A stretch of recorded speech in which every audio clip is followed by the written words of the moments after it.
buto ng malasugi, palikpik. Yan, pinaparito muna natin.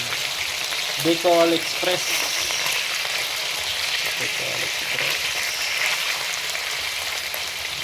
Ating sariwang malasugi. Yung silik niya, yung palikpik. Sariwa po yan. Ito natin sa olive oil. Natin ilagay yung luya namaya. Pula na ito. Natangkat.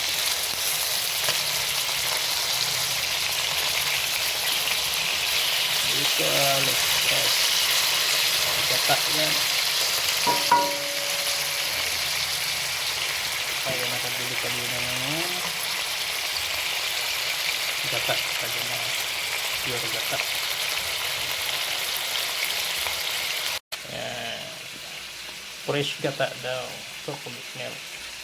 Tapos lagyan natin ng oyster mushroom. Ayan, ito yung ating sili.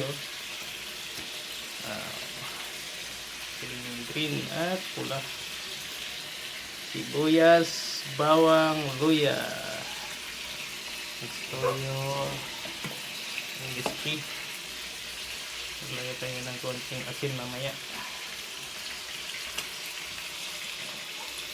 Yan o. Mula-mula na yung ating isda. Yan, tapos nilagay na natin yung ating mga sangkap. Ating luya, bawang at sibuyas. At may paminta na. Konting MSG. At ang ating mushroom pala. Lagyan na din natin. Maluto na. Ating oyster mushroom.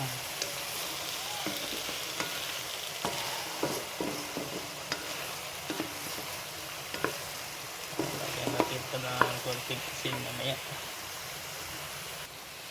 Lagay natin yung asin at ating toyo, tikuman. Halo muna. Natin lagay yung ating sili ngayon. At ito. Mix lang muna.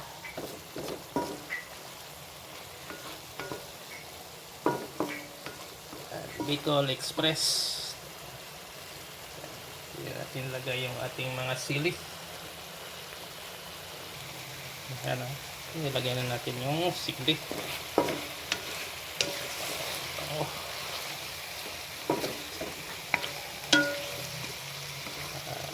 Maglagay tayo ng laurel mamaya.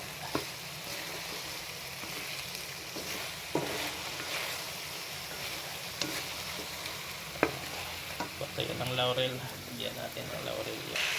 Yan, lagyan natin ng paminta, dahunan, laurel. Next lang,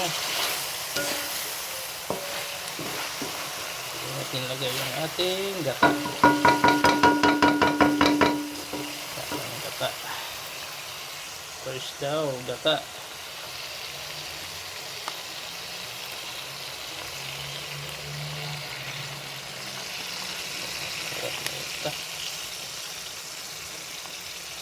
Bicol Express.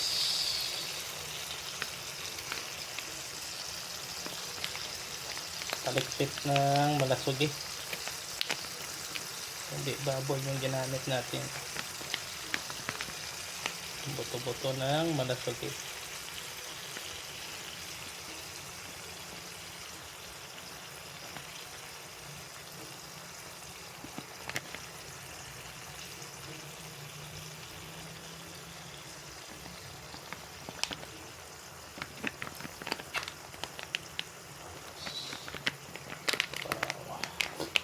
Ganda ng kulay oh. Tapos nagtira tayo ng sili na green para mamaya pag maluto na ilagay natin. Tira tayo konti.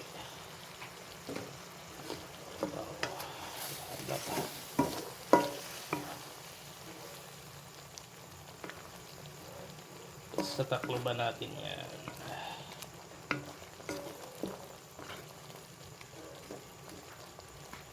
Palambot natin yung isda. Ito yung tinira natin. Yan o. Tatakloban. At hinaan lang yung apoy para hindi masunog. Ayan o.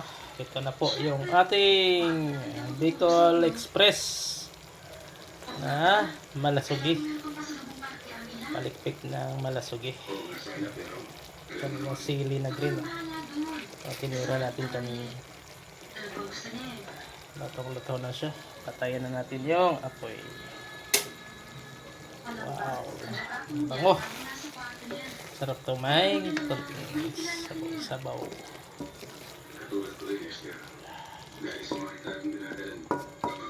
Ang bango. Manamis-namis. Kasi nilagyan natin kanina ng wild honey pala. May nilagay tayong wild honey. Tapos konting vinegar. Hindi lang natin napagkita sa video. Yan o. Ito na yung ating Bicol Express.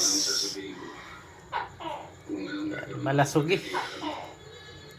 Palikpik ng malasugi. Yung silik.